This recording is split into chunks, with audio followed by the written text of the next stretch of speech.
Hi everybody, I am Girish. ಈ ವಿಡಿಯೋದಲ್ಲಿ ನಾವು ಬುಕ್ ಲಿಸ್ಟ್ ಫಾರ್ ಪ್ರಿಲಿಮ್ಸ್‌ಗೆ ಯಾವ್ಯಾವ ಬುಕ್‌ನ ಓದಬೇಕು ಅಂತ ನೋಡ್ತಾ ಹೋಗೋಣ. ಬೇಸಿಕಲಿ ಯಾವ್ಯಾವ ಬುಕ್ಸ್‌ನ ನಾವು ರೆಫರ್ ಮಾಡಬೇಕು ಪ್ರಿಲಿಮ್ಸ್ ಎಕ್ಸಾಮ್‌ಗೆ. ಓಕೆನಾ? ಪ್ರಿಲಿಮ್ಸ್, ಯುಪಿಎಸ್‌ಸಿ, ಸಿಎಸ್‌ಸಿ ಎಕ್ಸಾಮ್‌ಗೆ ಯಾವ್ಯಾವ ಬುಕ್‌ನ ರೆಫರ್ ಮಾಡಬೇಕು ಅಂತ ನೋಡ್ತಾ ಹೋಗೋಣ ಈ ವಿಡಿಯೋದಲ್ಲಿ. ಓಕೆನಾ? ಬನ್ನಿ. Next syllabus for the prelims. ನಿಮಗೆಲ್ಲ ಸಿಲೆಬಸ್ ಆಲ್ರೆಡಿ ಗೊತ್ತಿರುತ್ತೆ. ನಾನು ಹೋದ ವಿಡಿಯೋದಲ್ಲೆಲ್ಲ ಎಕ್ಸ್‌ಪ್ಲೈನ್ ಮಾಡಿದ್ದೀನಿ. ಓಕೆನಾ? ನೆಕ್ಸ್ಟ್ ಬನ್ನಿ, ಏನಿರುತ್ತೆ ಸಿಲೆಬಸ್ಸಲ್ಲಿ. ಓಕೆ? ನೋಡಿ, ನೀವು ನೋಡ್ಬೋದು. ಫಸ್ಟು ಮೇಜರ್‌ಲಿ 7 ಸಬ್ಜೆಕ್ಟ್ಸ್ ಬರ್ತವೆ ಯುಪಿಎಸ್‌ಸಿಲಿ. ಓಕೆನಾ? History, geography, polity, economy, environment, science and technology and also general science. Total 7 subjects ಬರ್ತವೆ. ಓಕೆನಾ? ಓಕೆ, ಸೋರ್ಸ್ ನೋಡ್ತಾ ಹೋಗೋಣ ಬನ್ನಿ. ನಾನು ಇಲ್ಲಿ ಯಾವ್ಯಾವ ಥರ ಹೆಡ್‌ಲೈನ್ಸ್ ಇದೆ ಅದ್ರ ಮುಖಾಂತರನೇ ಸೋರ್ಸ್ ಯಾವುದು ಅಂತ ಮೆನ್ಷನ್ ಮಾಡ್ತಾ ಹೋಗಿದ್ದೀನಿ. ಅಂಡ್ ಆಲ್ಸೋ ನಾನು ಯಾವ್ದು ರೆಫರ್ ಮಾಡಿದ್ದು, ಸೊ ಬೆಸ್ಟ್ ಯಾವುದು ಅಂತ ನಾನು ಹೇಳ್ತಾ ಹೋಗ್ತೀನಿ. ಓಕೆನಾ? Current events of the national and international importance. ಇದು ಬೇಸಿಕಲಿ ಬಂದು news paper. Basically purely current affairs ಇರುತ್ತೆ. ದಿ ಹಿಂದೂ ನ್ಯೂಸ್ ಪೇಪರ್ ನಿಮಗೆಲ್ಲ ಗೊತ್ತಿರುತ್ತೆ ಆಲ್ಮೋಸ್ಟ್. ಓಕೆನಾ? Next PIB, press information bureau. So ಇದು ಬೇಸಿಕಲಿ ಇಂಪಾರ್ಟೆಂಟ್. ನೀವು ಪ್ರೀವಿಯಸ್ ಇಯರ್ ಕ್ವಶನ್ ಪೇಪರ್ನ ತೆಗೆದು ನೋಡಿದ್ರೆ most of the schemes and other related questions ಇರ್ತವೆ ಸ್ವಲ್ಪ. ಫಾರ್ ಎಕ್ಸಾಂಪಲ್ ವುಮೆನ್ ಎಂಪವರ್ಮೆಂಟ್ ಆಗಿರ್ಬೋದು, DD ಸ್ಕೀಮ್ಸ್. ಸೊ ಅವೆಲ್ಲ PIB ಡೀಟೇಲ್ಸ್ ಆಗಿ ಕೊಟ್ಟಿರ್ತಾರೆ. ಅಂಡ್ ಆಲ್ಸೋ ಬಜೆಟ್ನು ಡೀಟೇಲ್ಸ್ ಆಗಿ ಕೊಟ್ಟಿರ್ತಾರೆ. ಅಂಡ್ ಆಲ್ಸೋ ಈಗ ರೀಸೆಂಟ್ ಆಗಿ ಆಪರೇಷನ್ ಸಿಂಧೂರ್ ಆಯಿತು, ಅದನ್ನು ಡೀಟೇಲ್ಸ್ ಆಗಿ ಮೆನ್ಷನ್ ಮಾಡಿರ್ತಾರೆ. ಓಕೆನಾ? ಸೊ ಇದು ಓದೋದ್ರಿಂದ ಒಂದು ಬೇಸಿಕ್ ಇನ್ಫಾರ್ಮೇಷನ್. ಆಲ್ಸೋ ಗವರ್ನಮೆಂಟ್ ಯಾವ ಥರ ಗವರ್ನಮೆಂಟ್ ಲ್ಯಾಂಗ್ವೇಜ್ ಕಲಿತೀವಿ ನಾವು, ಯಾವ ಥರ ಬರೆಯುತ್ತೆ government. So that also helps to answer writing guys. Next most of the members vision IAS magazine follow ಮಾಡ್ತಾರೆ, ಮಂತ್ಲಿ ಮ್ಯಾಗಝಿನ್ಸ್. ಓಕೆನಾ? ಮತ್ತೆ ವಿಷನ್ ಅವರು ಡೈಲಿ ನ್ಯೂಸ್ನು ಬಿಡ್ತಾರೆ, ನೀವು ಬೇಕಾದ್ರೆ ನೋಡ್ಬೋದು. ಮತ್ತೆ ವಿಷನ್ IAS ಮ್ಯಾಗಝಿನ್ಸ್ ಇದೆ, ಮೋಸ್ಟ್ ಆಫ್ ದಿ ಮೆಂಬರ್ಸ್ ಅದನ್ನ ಫಾಲೋ ಮಾಡ್ತಾರೆ. ಓಕೆನಾ? ನಿಮಗೆ ಟೈಮ್ ಸಿಕ್ಕಿದ್ರೆ ಓದೋಕೆ ನೀವು ವಿಷನ್ IAS ಮ್ಯಾಗಝಿನ್ ಬೇಕಾದ್ರೆ ನೋಡ್ಬೋದು. ಓಕೆನಾ? ಇದರಲ್ಲಿ 3 ಸೋರ್ಸ್ ಮೇನ್. ನೆಕ್ಸ್ಟ್ ಬನ್ನಿ.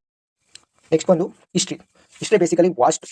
ಓಕೆನಾ? ಯಾಕಂದ್ರೆ ಹಿಸ್ಟ್ರಿ ಫಾರ್ ಎಕ್ಸಾಂಪಲ್ ಏನ್ಷಿಯಂಟ್ ಬರುತ್ತೆ, ಮೆಡಿವಲ್ ಬರುತ್ತೆ, ಆರ್ಟ್ ಅಂಡ್ ಕಲ್ಚರ್ ಬರುತ್ತೆ, ಇನ್ನೂ ಬೇಜಾನ್ ರಿಸೋರ್ಸ್ ಬರ್ತವೆ. ಓಕೆನಾ? ನಾನು ಹೇಳ್ತೀನಿ ಯಾವ್ಯಾವ ಮೇನು ಅಂತ. So history Tamil Nadu NCERT for ancient and medieval. ಮತ್ತೆ ತಮಿಳ್ನಾಡು 11th ಮಾತ್ರ ಓದಿ, 12th ಬೇಡ. ಯಾಕಂದ್ರೆ ನನ್ನ ರೆಫರ್ 12th ಹೆವಿ ಇದೆ, 11th ಒಂದು ಓದಿದ್ರೆ ಸಾಕು. ಬೇಸಿಕಲಿ ಅದು ಎನಫ್. ಓಕೆನಾ? ನೆಕ್ಸ್ಟ್ ಬಂದು ಮಾಡರ್ನ್ ಇಂಡಿಯಾ, ಸ್ಪೆಕ್ಟ್ರಮ್. ನಿಮಗೆಲ್ಲ ಗೊತ್ತಿರುತ್ತೆ, ಮಾಡರ್ನ್ ಹಿಸ್ಟ್ರಿಗೆ ಫೇಮಸ್ಸು ಸ್ಪೆಕ್ಟ್ರಮ್ ಅಂತ. ಸೊ ನಾನು ಮತ್ತೆ ಆರ್ಟ್ ಅಂಡ್ ಕಲ್ಚರ್ ಇಲ್ಲಿ ಮಿಸ್ ಆಗಿದೆ. ಆರ್ಟ್ ಅಂಡ್ ಕಲ್ಚರ್ಗೆ ನಾನು ರೆಫರ್ ಮಾಡಿದ್ದು Nitin Singhania. And also NCERT ಬರುತ್ತೆ. ಓಕೆನಾ? Indian art forms and culture ಒಂದು NCERT ಬರುತ್ತೆ, ನೀವು ಬೇಕಾದ್ರೆ ಫಾಲೋ ಮಾಡ್ಬೋದು. ಓಕೆ? ನೆಕ್ಸ್ಟ್ ಬನ್ನಿ. ಓಕೆ, ಸೆಕೆಂಡ್ ಸಬ್ಜೆಕ್ಟ್ ಬಂದು ಜಿಯೋಗ್ರಫಿ. ಸಿಲೆಬಸ್ ಏನಿದೆ ನೋಡಿ. ಸಿಲೆಬಸ್ ಏನು ಅಂದರೆ Indian and world geography, physical, social, economic geography of India and world, both ಎರಡು ಇದೆ. ಓಕೆನಾ? ನಾವು ಎರಡನ್ನೂ ನೋಡಬೇಕು. ಬರೀ ಇಂಡಿಯಾ ನೋಡಿದ್ರಾಗಲ್ಲ. ಸೊ ಅದಕ್ಕೆ NCERT ಸರ್ ಎನಫ್.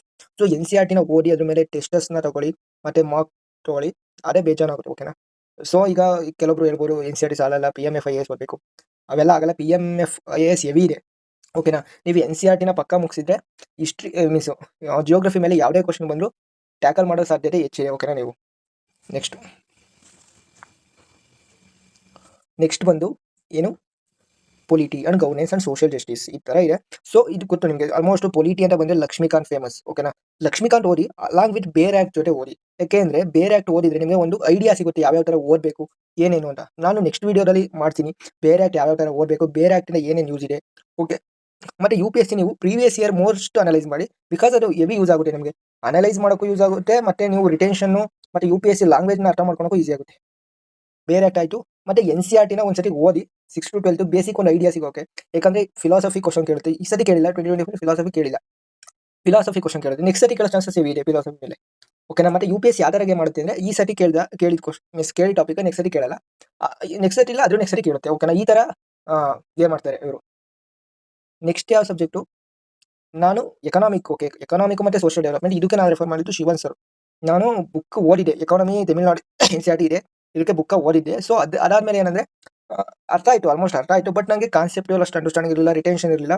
ಸೊ ಅದಕ್ಕೆ ಶಿವನ್ ಸರ್ ರೈಟ್ ಸ್ಮಾರ್ಟು ತಗೊಂಡಿದ್ದೀನಿ, ಮತ್ತು economy, environment, science and technology ಈ ಕೋರ್ಸ್ನ ತಗೊಂಡಿದ್ದೆ. ನಾನು ಯಾವುದೇ ಕೋರ್ಸ್ ರೆಕಮೆಂಡೇಷನ್ ಮಾಡ್ತಿಲ್ಲ, ಜಸ್ಟ್ ನಿಮಗೆ ಹೆಲ್ಪ್ ಆಗಲಿ ಅಂತ ಒಂದು ಹೇಳ್ತಿದ್ದೀನಿ. ಓಕೆನಾ? ಶಿವನ್ ಸರ್ ಬಂಡಲ್ ಕೋರ್ಸ್ ಇದೆ. ಓಕೆನಾ? 2025 ಮಾಡಿದ್ದು. ಯಾವ್ಯಾವುದು ಎನ್ವೈರನ್ಮೆಂಟ್, ಎಕಾನಮಿ ಮತ್ತು ಸೈನ್ಸ್ ಆ್ಯಂಡ್ ಟೆಕ್ನಾಲಜಿ ಚೆನ್ನಾಗಿ ಮಾಡ್ತಾರೆ. ಮತ್ತೆ ಕಾನ್ಸೆಪ್ಟುವಲ್ ಅಂಡರ್ಸ್ಟ್ಯಾಂಡಿಂಗ್ ಆಗುತ್ತೆ. ನೀವು ಕೇಳ್ಬೋದು, ಸರ್ ನೀವು ಬುಕ್ ಓದಿದ್ರೆ ಅರ್ಥ ಆಗುತ್ತೆ, ಮೀನ್ಸ್ ಬ್ರದರ್ ಬುಕ್ ಓದಿದ್ರೆ ಸಾಕಾ, ಅರ್ಥ ಆಗುತ್ತಾ ಅಂತ. ಸೊ ನಾನು ಹೇಳೋದು ಬುಕ್ ಓದಿ ಅರ್ಥ ಆಗುತ್ತೆ.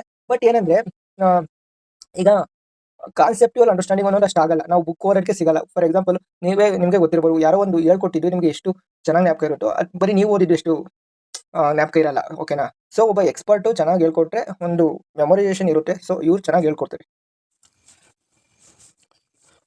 ನೆಕ್ಸ್ಟ್ ಬಂದು general issue environment. Okay, general issue environment. ಓಕೆನಾ? Environment very very important. ಇದಕ್ಕೂ ನಾನು ಶಿವನ್ ಸರ್ ಕೋರ್ಸ್ ರೆಫರ್ ಮಾಡಿದ್ದೆ. ಇನ್ನೊಂದೇನೆಂದರೆ environment environment, science and technology and also economy and also many subjects ಬರ್ತವೆ ಈ ಅಪಾರ್ಟ್ ಫ್ರಮ್ ಹಿಸ್ಟ್ರಿ. ಪೊಲಿಟಿನೂ ಸಮ್ ಟೈಪ್ಸ್. ಓಕೆನಾ? Paper very very important. Daily ನೀವು ನ್ಯೂಸ್ ಪೇಪರ್ ಓದಲೇಬೇಕು, ಅನಲೈಸ್ ಮಾಡಬೇಕು, ಮತ್ತು PIB ಓದಲೇಬೇಕು. ಏಕೆಂದರೆ most of the question asked from the current event UPSC, not based on static mostly. ಮತ್ತೆ ನೀವು ಸ್ಟಾಟಿಕ್ನ ತರುವಾಗಿರಬೇಕು. ಓಕೆನಾ. UPSC focus on current but asked question on static, like that. Static ಮೇಲೆ question ಕೇಳುತ್ತೆ ಬಟ್ ಫೋಕಸ್ ಆನ್ ಕರೆಂಟ್ ಇವೆಂಟ್ನ ಇದಕ್ಕೆ link ಮಾಡುತ್ತೆ. ಓಕೆನಾ, ಅರ್ಥ ಆಯ್ತಾ ಇಷ್ಟು. ಮತ್ತು ಜನರಲ್ ಸೈನ್ಸ್ ಬಂದರೆ 12th NCERT ಇದೆಯಲ್ಲ, 12th ಅಲ್ಲಿ ಬಯೋಡೈವರ್ಸಿಟಿ, 12th 11th ಅಲ್ಲಿ ಬಯೋಡೈವರ್ಸಿಟಿ ಅಂತ ಬರುತ್ತೆ.